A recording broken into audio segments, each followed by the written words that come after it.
എന്നാ പറയുന്നത്. നിങ്ങൾ ആ പോലീസുകാരനെ, ചില പോലീസുകാരൻ്റെ അകത്തേക്ക് നോക്കേ,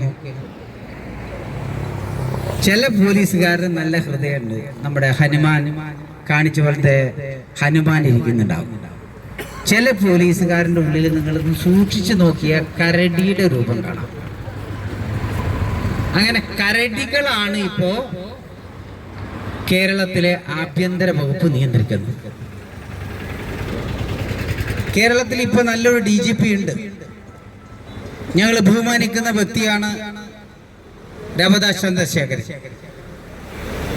പക്ഷെ ഇപ്പൊ നടക്കുന്നത് എന്താ? പാവപ്പെട്ട സ്ത്രീകളെ, പാവപ്പെട്ട സൈനികരെ, രാജ്യസുരക്ഷ, നമ്മുടെയൊക്കെ സുരക്ഷ ഇന്ന് ലാത്തി പിടിച്ച് ഇവിടെ നിൽക്കുന്നത്, നമ്മളൊക്കെ ഇവിടെ സ്വാതന്ത്ര്യ ജനാധിപത്യം ഉൾക്കൊണ്ടുകൊണ്ട് അതിന്റെ ജനാധിപത്യത്തെ നമ്മൾ ആസ്വദിക്കുന്നത്, ഒരു ജനാധിപത്യ ഭരണം രാജ്യത്ത് നിലനിൽക്കുന്നത്, സുരക്ഷയോടുകൂടി ജീവിക്കുന്നത് പട്ടാളക്കാരനാ. ആ പട്ടാളക്കാരനെ ഇടിമുറിയിൽ കൊണ്ടുപോയി ഇടിച്ച് കൊല്ലുന്ന പോലീസ്, ആ പോലീസിനെ, രാജ്യത്തെ സൈനികരെ ഇടിച്ചു കൊല്ലുന്ന, മൂന്നാം മുറ ഉപയോഗിച്ച് കൊല്ലുന്ന പോലീസുകാരെ പോലീസ് സ്റ്റേഷന് അകത്തു കയറി ദണ്ഡയെടുത്ത് ഞങ്ങൾ കൈകാര്യം ചെയ്യും. ഒരു തർക്കം ആ കാര്യത്തിന് വേണ്ട. ദണ്ഡ ഞങ്ങൾ ഉപയോഗിക്കും.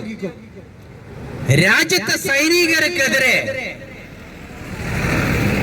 രാജ്യത്തെ സംരക്ഷിച്ചു നിർത്തുന്ന സൈനികരെ മർദ്ദിച്ചൊഴുകുന്ന പോലീസ് ഇന്ത്യയിൽ ഉണ്ടായിട്ടുണ്ടോ? ഇന്ത്യയിൽ എവിടെയെങ്കിലും കേട്ടിട്ടുണ്ടോ? എന്നൊരമ്മ പറയുന്ന എന്റെ മകനെ, സൈനികനായ മകനെ പോലീസ് ഇടിച്ച് കൊലപ്പെടുത്തിയിരിക്കുന്നു. കേട്ടുകേൾവിയില്ലാത്ത സംഭവമല്ലേ ഇത്? നമ്മുടെ കേരളത്തിലെ പോലീസ് ഇന്ത്യയിലെ കുറ്റാന്വേഷണ പോലീസിലെ നമ്പർ 1 പോലീസ്. എന്നാൽ ഏറ്റവും കൂടുതൽ ക്രിമിനൽ വൽക്കരണം നടത്തിയത് കേരള പോലീസ്. എന്തുകൊണ്ടാ? കേരള പോലീസിൽ എന്താ നടക്കുന്നത്? കേരള പോലീസിൽ പൊളിച്ചെഴുത്ത് നടത്തേണ്ടത് പൊളിറ്റിക്കൽ അപ്പോയിന്റ്മെന്റ്, ലോ ആൻഡ് ഓർഡറിൽ ആരെ ഉൾപ്പെടെ ഉപയോഗപ്പെടുത്തുന്നത്? കേരളത്തിൽ ലോ ആൻഡ് ഓർഡർ, കേരളത്തിൽ 484 പോലീസ് സ്റ്റേഷൻ. ഈ 484 പോലീസ് സ്റ്റേഷനിലും SHOമാരായി നിയമിക്കുന്നത് ആരാ? DGP ആണോ? IG ആണോ? DIG ആണോ? SP ആണോ? ഇവിടെ തീരുമാനിക്കുന്നത് ആരാ? ഇവിടെ തീരുമാനിക്കുന്നത് ആഭ്യന്തരമന്ത്രി പിണറായി വിജയൻ അല്ല. മാർക്സിസ്റ്റ് പാർട്ടിയുടെ ശശിയാണ് നിയന്ത്രിക്കുന്നത് ആഭ്യന്തര വകുപ്പിനെ.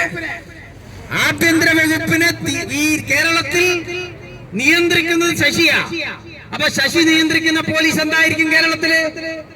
ഈ പോലീസിന്റെ, കേരള പോലീസിന്റെ നയം, ആ നയം എന്താ? കേരളത്തിൽ പോലീസ് നയം, ആ നയം കേരളത്തില് അടിയന്തരമായി പുനഃപരിശോധനക്ക് വിധേയമാക്കണം. പോലീസ് നയം വ്യക്തമാക്കണം. എന്തുകൊണ്ട് ഇത്രയധികം പോലീസ് മർദ്ദനങ്ങൾ കേരളം കേട്ടുകേൾവിയില്ലാത്ത, സർസിപിയുടെ കാലഘട്ടത്തിൽ പോലും നടക്കാത്തത്ര രീതിയിലുള്ള മൃഗീയമായ മർദ്ദന മുറകളുടെ CCTV ദൃശ്യങ്ങള് പുറത്തു വന്നിട്ട് മുഖ്യമന്ത്രി പിണറായി വിജയന്റെ അണ്ണാക്കിൽ എന്താണ് വിഴുങ്ങിയിരിക്കുന്നത്? അണ്ണാക്കില് എന്താ മിണ്ടാത്തത്? നിങ്ങൾ ഈ വിഷയത്തിൽ നിങ്ങളുടെ നിലപാടെന്താ? ആ നിലപാട് പ്രഖ്യാപിക്കേ. കേരള പോലീസ് ഇന്ന് നടത്തിക്കൊണ്ടിരിക്കുന്ന ഈ മൃഗീയ നരവേട്ട, ആ നരവേട്ടയെ കുറിച്ച് കേരളത്തിലെ ആഭ്യന്തര വകുപ്പ് മന്ത്രിയുമായ മുഖ്യമന്ത്രി പിണറായി വിജയന്റെ വായി ഒന്ന് തുറക്കാൻ എന്താണ് ഞങ്ങൾ ചെയ്യേണ്ടത്? കേരളത്തിലെ ജനങ്ങൾ ഒന്നടങ്കം പോലീസ് സ്റ്റേഷൻ കൈകാര്യം ചെയ്യണോ? കേരളത്തിലും ഈ ജനങ്ങൾക്ക്, നമ്മുടെ രാജ്യത്ത് ക്രമസമാധാനം നിലനിർത്തുന്നത് എന്തുകൊണ്ടാ? ഈ രാജ്യത്തെ പൗരന്മാരാണ് നിലനിർത്തുന്നത്. കേരളത്തിൽ ഏതാണ്ട് 58,000-ഓളം പോലീസുകാർ കൊണ്ടല്ല. കേരളത്തിൽ 16 IGO, ഒരു 9 DIGമാരോ ഉള്ളത് കൊണ്ടല്ല, 484 SHOമാരുള്ളത് കൊണ്ടല്ല. നമ്മുടെ കേരളത്തിൽ 20 ജില്ലാ പോലീസ് ഉണ്ട്. ആ 20 ജില്ലകളിലെ പോലീസിന്റെ നിയന്ത്രണത്തിൽ മാത്രമല്ല, ജനങ്ങളാണ് ഈ രാജ്യത്ത് നമ്മുടെ രാജ്യത്തെ സമാധാനം നിലനിർത്തുന്ന ജനങ്ങളാണ്. ആ ജനങ്ങളെ പിടിച്ചുകൊണ്ടുപോയി കള്ളന്മാരാക്കുന്നു, കള്ളികളാക്കുന്നു. എന്താ പോലീസിൽ നിന്ന് വരുന്ന ഭാഷ? ഇവര് എവിടുന്നാ പഠിച്ചത്? കാലിക്കറ്റ് യൂണിവേഴ്സിറ്റി അല്ല. ഇവര് പഠിച്ചത് കേരള സർവകലാശാലയിൽ നിന്നല്ല, കേരളത്തിലെ ഒരു സർവകലാശാലയിൽ നിന്നുമല്ല. ഇവര് പഠിച്ചത് കൊടുങ്ങല്ലൂർ സർവകലാശാലയിൽ നിന്നാണ്. ആ കൊടുങ്ങല്ലൂർ സർവകലാശാലയിലെ ഭാഷയല്ലേ?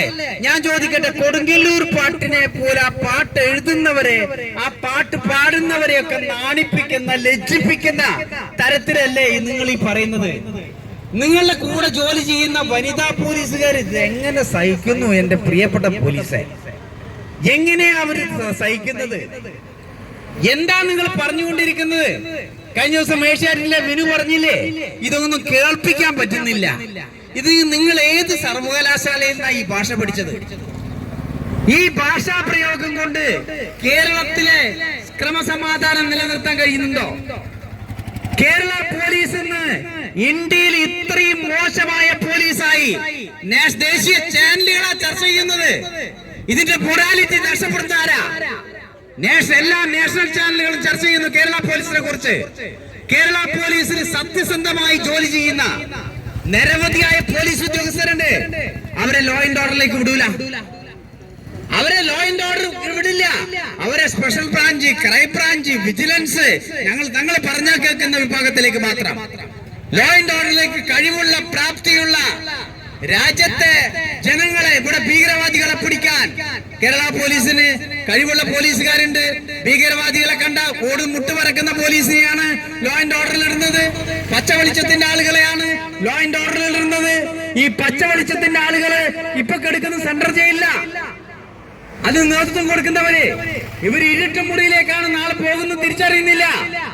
നിങ്ങൾ ഈ കേരളത്തിലെ ഞങ്ങളുടെ ഇന്ന് ഞങ്ങൾ ഒന്ന് പ്രധാനമായിട്ട് ഉന്നയിക്കാൻ ആവശ്യപ്പെടുന്നത്, കേന്ദ്ര ആഭ്യന്തര വകുപ്പ് കേരളത്തിലെ പോലീസ് സ്റ്റേഷനിൽ നടക്കുന്ന ഇടിമുറികളിൽ നടക്കുന്ന ഈ മൃഗീയ മർദ്ദനത്തെ കുറിച്ച് അടിയന്തരമായ ഒരു അന്വേഷണത്തിന് ഉത്തരവിടാൻ അഭ്യർത്ഥിക്കുകയാണ് ഞങ്ങൾ കേന്ദ്ര സർക്കാരിനോട്. കാരണം ഈ ഇടിമുറി, ഞാൻ ചോദിക്കട്ടെ, ഇടിമുറി എവിടെയുള്ളത്? SFI ഭൂരിപക്ഷമുള്ള സർവകലാശാലയിൽ ഇടിമുറിയുണ്ട്. മാർക്സിസ്റ്റ് ക്രിമിനലുകൾക്ക് കൂടുതലുള്ള പോലീസ് സ്റ്റേഷനിലും ഇടിമുറിയുണ്ട്, ഇല്ലേ? ഈ രണ്ട് സ്ഥലത്തും ഇടിമുറിയുണ്ട്. അപ്പൊ പോലീസിന്റെ ഇതെന്താ?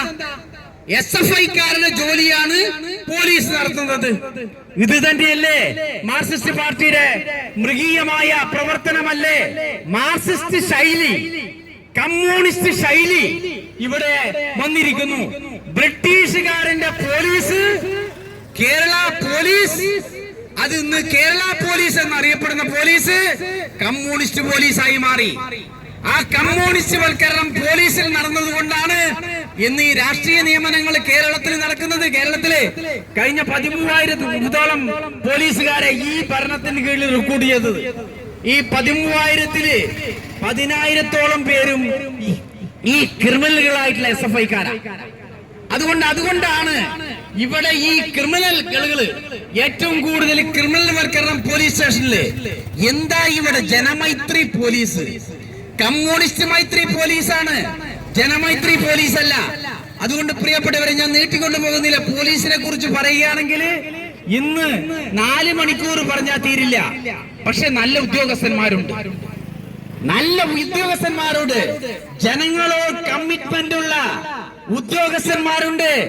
ആ ഉദ്യോഗസ്ഥന്മാരുടെ മൊറാറ്റിയെ പോലും നശിപ്പിക്കുന്ന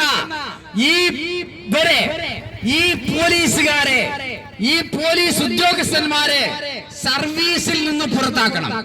അതാണ് മാതൃക. എന്തുകൊണ്ട് തയ്യാറാകുന്നില്ല? അവിടെയാണ് പ്രശ്നം. ഇവരെ സംരക്ഷിക്കുന്ന വിഭാഗം ഈ പോലീസ് വിഭാഗത്തിൽ തന്നെയുണ്ട്. ഇവരെ സംരക്ഷിക്കുന്ന വിഭാഗം ഒരു DYSP പോലീസുകാരനെതിരെ നടപടി സ്വീകരിച്ചിരിക്കട്ടെ, ഉടനെ SP ആ നടപടി റദ്ദ് ചെയ്യും. SP ഒരു SI-ക്കെതിരെ നടപടി സ്വീകരിച്ചിരിക്കട്ടെ, DIG ഉടനെ ആ നടപടി റദ്ദ് ചെയ്യും. എന്ത് ചെയ്യാൻ കഴിയും? സത്യസന്ധമായ ഉദ്യോഗസ്ഥന്മാർക്ക് പ്രവർത്തിക്കാൻ അനുവദിക്കുന്നുണ്ടോ? അനുവദിക്കുന്നില്ല. അതുകൊണ്ട് ഞങ്ങൾ പറയുന്നു, നിങ്ങൾക്ക് ഡെപ്യൂട്ടേഷനിൽ പോവാം. ധൈര്യസമേതം നിങ്ങൾ വർക്ക് ചെയ്യണം. ഈ കേരളത്തിലെ